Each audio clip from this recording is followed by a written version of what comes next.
What do you guys think about that? Some people don't really think that the pulpit has sin in it, that we are obsolete from sin. That's so not true. Yeah. Listen, we got more people in the pulpit that are adulterers, fornicators, embezzlers, swindlers.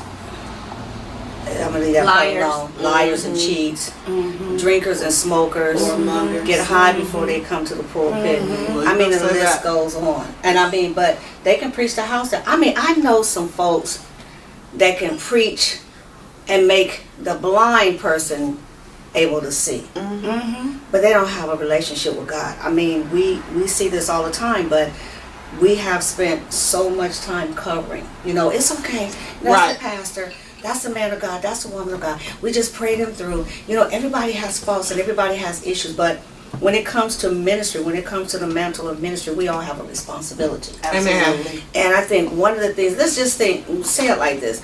We don't have an Ananias and Sapphira experience, meaning that we hide behind our sins and no one doesn't care, and they don't have the discernment that we need to say, hey, you're wrong, or we don't want to rock the boat, so to speak.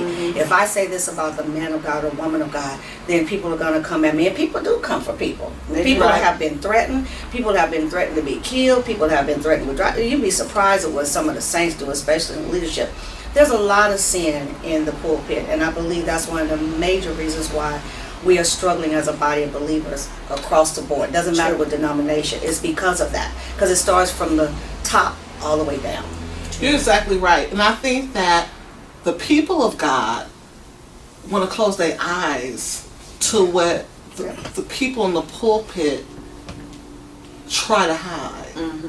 They want to pretend like we are Jesus and we can walk on water instead of believing that we are human and we have the same issues that they have. Amen. Right. This is true. We fall short just like they do. Every day. Absolutely. Every day. And I think also that they criticize us harder. You know, They do. I do know that we do have a different standard, but y'all, sometimes they hard on the man and woman of God. Just because. Just because. I think that there's a difference between spirituality and religion.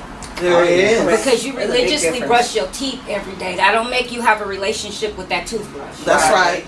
That's right. So Right. I think that, That's a good like you analogy. said, that people can pray a blind man to see. They have worked on their religion so much that they forget their relationship with God. Well, you also have to remember, Pastor, that the gifts come without repentance. Amen. So, you know, it's one thing to be gifted and a whole nother thing to be anointed. Amen. Right. Amen. That part. Amen. That's the part. I had someone ask me a couple of years back, and they were asking me who was my favorite preacher, who was my favorite speaker, and I said, no, I don't really have one. And they were adamant, like, you've got to have a favorite preacher or a speaker. I said, let me put it to you like this. When I hear a man or woman of God preach and they're in the pulpit and leadership, I'm listening for a sound. That's And right. I don't hear that sound, that anointing. I hear a lot of fluff. I hear a lot of good words. I hear a lot of articulation. I hear a lot of scriptures that they can say with their eyes closed in their sleep. But what we don't hear is the sound and the presence of God. You're right, Pastor Cherie. People are hard on us. They have an expectation. So when we get into the news or when they talk about what we're doing or what we've done wrong, it is such a huge issue. But we are human, but we are called to a higher calling and standard. So at what point do we make ourselves responsible for the sins that we're dealing with? And a lot say, I can't help it. Right. You know, I'm struggling with this, so God knows my heart. If one more person say that to me, God knows my heart. Listen, God does know our heart. He literally emphatically does, and the heart is deceitfully wicked. And the heart will send you straight to hell while you're sitting in the pulpit. So to say that so loosely and facetiously, again, has cost us so many different things in the church, which anything goes because, well, the pastor's doing it. Right. The bishop is doing it. The apostle is doing it. The first lady is doing it. This leader is doing it. That leader is doing it. So what are we handing to the people that are part of our congregation? And even more so importantly, what are we handing to the next generation? We also have to be careful too, Dr. Mathis, that we don't take the people into sin with us. That part. Amen. We Amen. also need to Yes. be careful of that Yes. because Yes. you know a lot of people that are in the pulpit are having these parties and they're going out with their members and you know and we don't take accountability for that. And that's what it is. I don't know if any of you, I know we all remember that when we were growing up, that whoever was our pastor had a pastor. That's Right. good. That's And good. their pastor was quick to, if something was out of line, their pastor, you would see him come to the church. Yes. You know it's trouble. And you Somebody knew in trouble. that if their pastor showed up, Yeah. something was wrong. Right. They wasn't just coming through to pat him on the The back back. because Yeah. there was a certain look Yeah. they had when they hit Amen. the door. That's right. It's That's like you right. wouldn't answer my phone calls, but you gonna talk to me because I'm here. There is not a lot of accountability now No. because it's like the overseers are afraid to talk to whoever they're over Right. because Yeah. the overseer has some stuff Yeah. and They whoever don't want to come out. and they know that the people that's up under them know Right. some of their No, stuff that's because right. you did it when I was around. Yeah, So yeah. don't get to talking too quick. Right. Because I know your stuff. Right. But all the way That's down, good. Right. there needs to be accountability. I've never seen in my life, in my adult life, some of the foolishness that we're looking at right now. Right. It used to be a time when a pastor could come and sit you down Right. Without being sued without being sued. or cursed out. There wasn't none of that. You were gonna sit down and you were gonna like to be sat Or down. excommunicated from the church. Yeah, that Yeah. You better come That on here. part. That part. Okay. But now we're so quick to, we'll just let them preach through it. You gonna let them keep vomiting over me? Right. Right. No, thank you. Right. No, there needs to be accountability. I like that sit down part though, Tanya. Evangelist. I like that part. I remember that we was taught as children to sit ourselves down or you will be sat down. Right. Amen. For instance, for me, and you know I'm very transparent, I turned 18 and got pregnant. I was the president of the choir. I'll never forget, New Creations. And I went to that rehearsal. My papa made me go to that rehearsal and tell the choir I can no longer serve. And guess what? I went and sat on that front row of the pew and watched them practice. Come on. It wasn't no going home after that.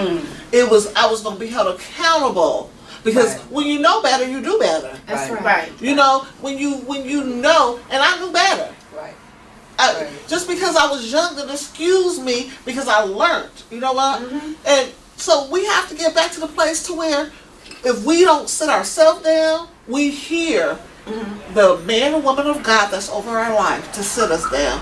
Because if not, we spread that stuff over the congregation. And how about the man or woman of God who tries to sit down and the person up under them That's or good, too. over them tell them, no, it's okay.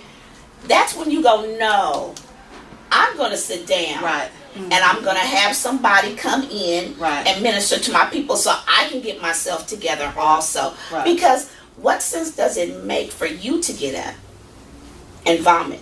Right. But you know, I want to go back to what Pastor Cherie was saying earlier when we talk about whatever we are, the people are always as their leaders.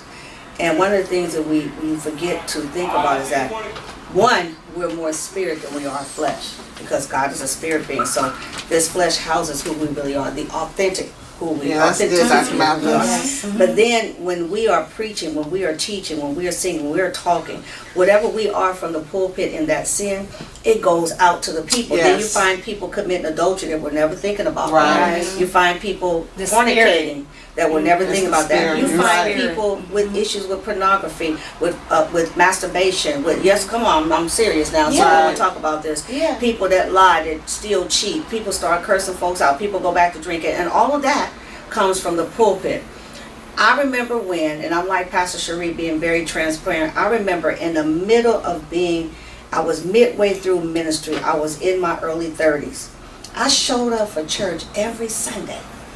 And I preached whenever it was my time to preach. I was at the altar every Sunday.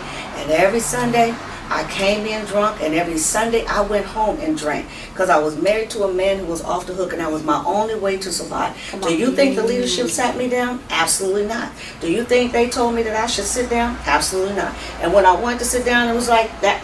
Come on, you can do this. You're gonna be all right. You're gonna pass. And I'm looking out at people who really need something. It was a real hard learning season because no matter what, it didn't matter that I showed up with the robe on. It didn't matter that I showed up to pray for folks. I was in sin from the pulpit. Right. And nobody thought enough or had enough discernment to say, this is not okay. Right. That taught me a very great lesson, but it also took me back to my roots because they would sit you down. I remember my mother getting remarried and the pastor sat her down right when she was getting up to sing in the choir. No, you're not. You're going to be singing. Take that robe off and sit down. She took the robe off and sat down. So we have this, and we forget the fact that just because we hide it in the fleshly realm doesn't mean that it's not showing up in the spirit realm. And that's where we have the issue. People be literally about to lose their mind. I don't know what happened to me. I don't know what's wrong. And look at your leader.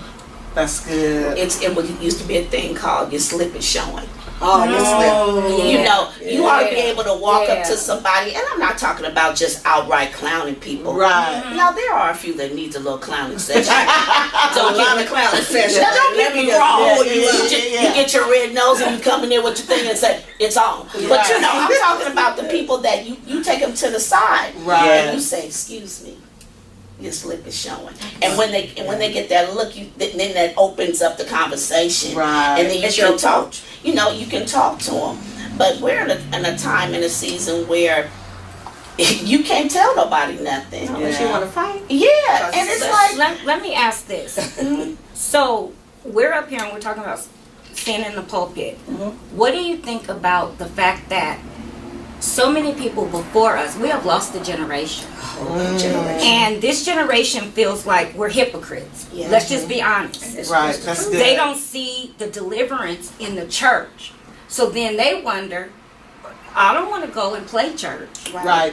So we have a whole generation that basically has turned its back on God because of what we did. come on. And what we are doing. And what we are doing. Yeah, we are doing. So church is not the place that it used to be when my grandmother was gone. Mm-hmm. It's not that same place. It used to be a place to get away. It used to be a place of reprievement with our civil rights. It used to be a place where we went to for healing. That's what I was gonna It's say. not that place anymore. No. It's not the same place that it used to be when I was a child. Mm-hmm. I need you, Jesus, Amen. at the altar. Amen. Just Amen. giving God just everything. Just Right. laying it all out. Not leaving. You know, people take that word Terry for not what it means. That's right. You know, That's yeah, right. We need That's to go good. back to That's where good. we just lay on Right. the altar and give it all to God. They're not doing it that. Matter of fact, church is being rushed now. Oh That's yeah. cattle herd. That's a cattle herd. It is. Move, go up, get somebody lay their hands on your head, go back to your seat. Don't care if you've been delivered. Don't know what you came up here for. We Right. don't care. But we have to hurry up. But we will take on the an time eon clock. to get that Right. offering. Yeah. Oh, That third you better offering, say it. that second offering, That benevolence. the benevolent offering, whatever other offering, pastor's offering, birthday Building fund funds. offering, Yeah, whatever all the offering. different All the offerings. offerings. Yes. Because that's what we become. But we are not concerned about the generation. You all know that we could never run in the pulpit. We could never play in church. Oh, We man. could never talk when people are being delivered and demons are being slayed out. But now you see people out on their phones, not just the kids. I went to a church a couple of years ago where they was having some kind of anniversary. That in and of itself was interesting. That's for whole nother conversation. But the people where we were sitting, can I tell y'all that they never paid attention to anything that was going on in that service? They were on cell phones, tablets. One lady was over here gossiping about somebody else, and somebody else was arguing, and the kids was running around turning cartwheels, and my grandchildren was looking like, what in the world? Because we don't do that. And nevertheless, everything in the pulpit was still happening. But when you have sin in the pulpit, it resonates out to the entire congregation, but also to the entire community. Because you have our generation that see the pastor or the man or woman of God coming in and out of the hotel. Right. You see that this generation sees that man or woman of God, that leader that buys the drugs from their friend or from them. Exactly. That's They it. see That's this it. stuff, and then they get up and they preach and they lay hands on folks, but then they go home and they curse out their spouse, beat her up, and she beat him up, whatever. I mean, it starts at home, because it goes back, like you said, it's a difference between religion and relationship. Right. People don't have a relationship with God because we have taken on the world system when we never should have. The world system should take on what we bring as a church. Because church has become a business. Yes, It's it a has. huge It's business. become a Big business. business. It's a job. Right. Yeah, they better be Now, you know 100 where I plus K a think- year. I think where a lot of our things went wrong was when the cliche come as you are. Right. Yes. I believe that was the downfall of a lot of it. Yeah. Now, that did not mean Come on. literally what they were saying. Right. You know, and it literally sent a generation into, A frenzy. I don't have to come with a skirt on. Right. Okay, that's fine if you don't want to wear a skirt, but at least have on appropriate clothes. Right. When did it become okay for a woman to sit on the front row with her legs gapped open in front of the men and the women in the pulpit? Right. When we were growing up, women didn't sit on the front row. Right. A usher did not let them on the front row. Well, let's start right there, though. We don't have ushers anymore that's taking their proper role as ushers. Because I remember an usher, if you had gum in your mouth, Oh, with a white See, glove. we all know this, right? We all know Y'all this. know White it. glove. And they wouldn't say a word. They would just come And to you you and do knew. this. Come Right. get it, and you know what you needed to do. There was no attitude. We just spit the gum Just out did. because you know there was no talking back, no or any of this. the mothers of the church Oh yes. that were teaching the younger women. Right. Give you that Obsolete safety now. pin. Give you that safety pin. Wipe that polish off. Wipe Right. the lip stuff off while they're smiling. Now, baby. Got all this stuff. But when we talk about come as you are, and people misinterpret that, you know, because we have so many people making excuses, but well, I got to get this together, get that together, got to buy clothes today. No, come as you are, how you are as a person. God will take care of the rest. But you're right. You know, I have worked altars where women have sat on the front altar. Not only have their legs been gapped, but there's absolutely no underwear. When they Come get ready to on. pray for them, they roll across the floor, stuff just flying everywhere, and the men are excited to see that. Right. You know, because again, it comes from the pulpit. Everything goes back to our relationship with God, and we see this generation of people sharing to the generation after us that is coming up, and it's the most scariest things, that it's okay to go to church and just do what you do and leave and go home and do whatever you do and come back and keep the cycle going, like the book of Judges. Just serve the gods of this world, not the God, but the gods of this world, and give God just this much. This a whole Cain and Abel thing. I don't really need to have a relationship with God. My relationship is when I give my tithes and offering, whatever I feel like giving God on any given Sunday. My relationship is that I show up to God. Now, God, I showed up to the house of God on a Sunday. It is actually not only a business, but it is a social club. Right. On a Sunday. Yeah. Let's see what you got on. Let's see what you got on. Let's see who can preach the hardest. Blah, blah, I'm blah, gonna go blah, blah. hang with my clique because these is the people that's giving the most tithes, and they gonna run the church And anyway. we going to eat after. Right. Not the rest of y'all, just Yes. us. Just the click. And we'll drive by you and know you need a ride. Right. In the rain. Or you hungry and we going to eat and we Right, ain't taking right, you with right. us Because you're not our type. because you're not part of our clique. Because see, that's what sin brings on. That's right. We have That's arrived. Right. But we're still in the earthly realm, but we have arrived. We see so much of that, and it just really, it breaks my heart, because one thing that we forget is that this generation of us, we are so blessed to have had the opportunity to have that foundation. Amen. But yet that foundation is what we're supposed to give back to this generation, and we are not giving it back. We're so engulfed in ourselves. Let me put it to you like this. We're so busy platforming until we don't even, I can't You better do say it. another conference, another seminar, another this, another that, and we come in, everybody got to see who has on what, and you have just left the bed with him, her, they, them, it, whatever, and you've done whatever, and you show up and you're talking about we had a glorious time of the Lord, and it's just as empty, you know, and then you leave and you come back the same. The But we exact keep same doing this way. over and over. So when is it that we are going to come to a place that we're really delivered and different? Not until we come out of sin. And again, It starts at the pulpit. You can go online and you can buy you a first class ticket to a storefront church or whatever building you want. Say this is my certificate right here. I'm a pastor. This, that, and there is no overseer. There is no person over you. I am it. No nobody tell me nothing to do. God tell me, and I listen to God when I get ready. Right. But I'm still living how I want to. And that's why we have so many independent churches now and so many people, is because they don't want a covering. They don't want to have nobody to be accountable to. They don't want, they got so many don't wants. So they will go online. They will get them a little ordination piece of paper. And that's what they call it, a little piece of paper to be able to do what I want to do. I've never seen so much of that. You just started preaching. Weren't you an usher last week? And now you're a bishop. Right. Apostle. You just and now you got a preacher's collar and you got a different color preacher's collar. Right, now you the bishop, and it's like, weren't you just? Yeah. You just got 5 minutes ago. 2.5, and you don't, and then on top of all that, you can't help no one. Right.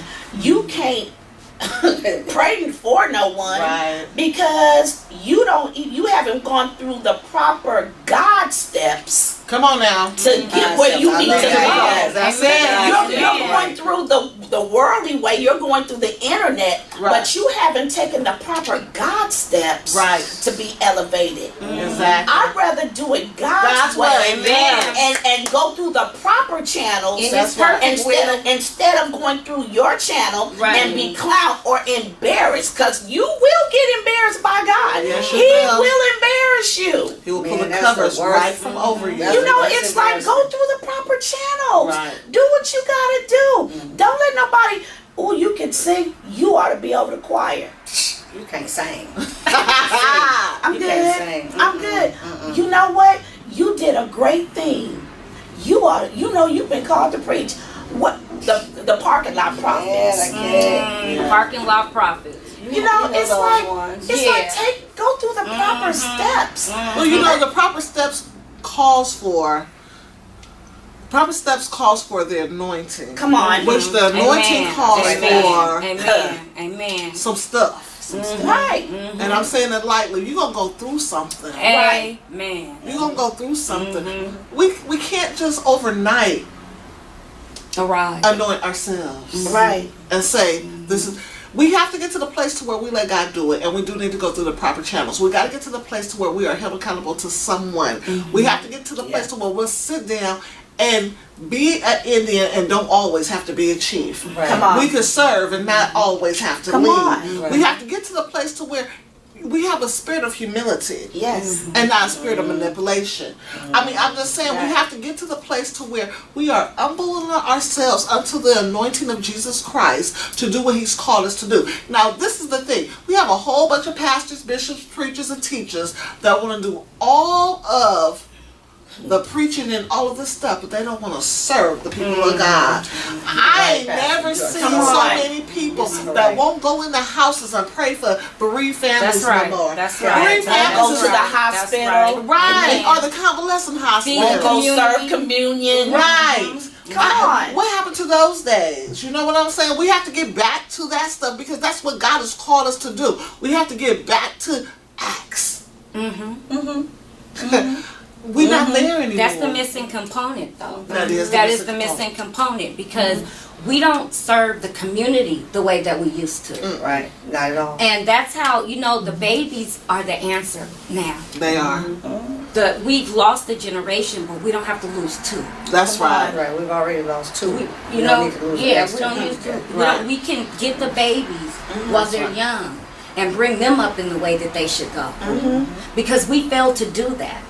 That's because, again, I said, going back to everybody has to have a platform. Everyone has to be on top. But here's my question. When we think about sin in the pulpit, where exactly did it start, where it come from? Because when you think about that, it goes back to what we've been saying. There's no relationship.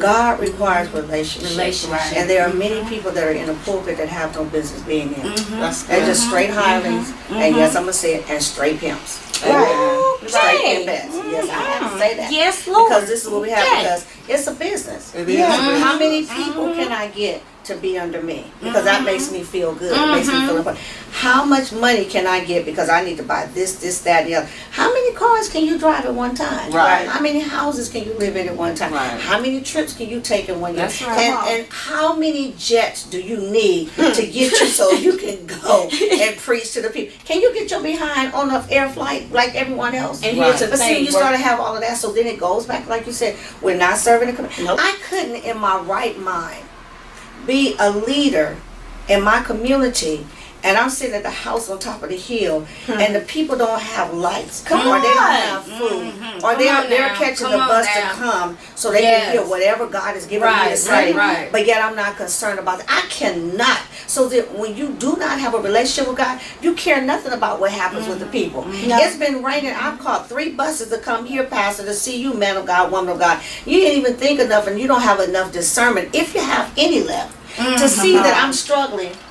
And I'm about to be put out any day now. Right. And you got space, but you don't want to have anyone in my house because I don't want those spirits. I mean, this is all kind of stuff. But when you don't have a relationship with God, you are going to have sin in the camp, and you're going to have sin in the pulpit. And the sin can be simple as something that I refuse to forgive, or I refuse to serve the people. You better come on. Because in order for you to be a great leader in a pulpit, you have to be a great follower. You have to be a great servant. You have to be a great connectivity with the people. Have a pastor's heart. Do we Right. even say that anymore? Right. No, Right. Do we even say that anymore? No, that's good. Is that old now? Is that old school? Girl, they be like, you say what? We I have to never bring heard that that. back. Right. That's And then right. we have those that are really trying to do that, and they're the ones that are passed over. Right. Because Right. because they Right. get talked about. Oh, you just a punk. What? Doc? You know, and doc. You ain't got this doc, and it's like. But here's a man of God who works every day, and will help his people. Right. And because he's doing it God's way, because he is sent by God to this congregation, they're the ones that suffer behind the other jokers, the pimps, that are riding around. You know, you living off your people. You living off their backs. That's right. So That's let me right. ask y'all this. Robbery. Let me Right. ask y'all this. So, can the real people that serve God's people stand up? That's what I'm saying. That part right Yeah. there. Can the real Yeah. people? Right. Yeah. So that's what I want to end with today, is that I want to challenge all of the pastors, preachers, bishops, apostles, leaders in full to stand up and be counted and be a servant just as well as you want to be a leader. Absolutely. Amen. Do what God has called you to do and be the best that you can be. Right. Remember that saying? Right. Be the best that you can be. I challenge all of the clergy in 2019 to be the best. And don't let sin Right. be in your pulpit. Amen. I'm Dr. Cherie Baisden Nickelberry, the host of Conversations with Women of God, and my co-hosts are Pastor Sherry Henderson. Dr. Idisa Mathis. Evangelist Latanya Barr. and we love you, and we'll see you next time. If you liked us, please go on our Facebook page, Conversations with Women of God. Yes. You'll be able to see all of us there and our show. God bless you, and we love you. Good night. Good night. Bye. We bless you. We lift your holy name.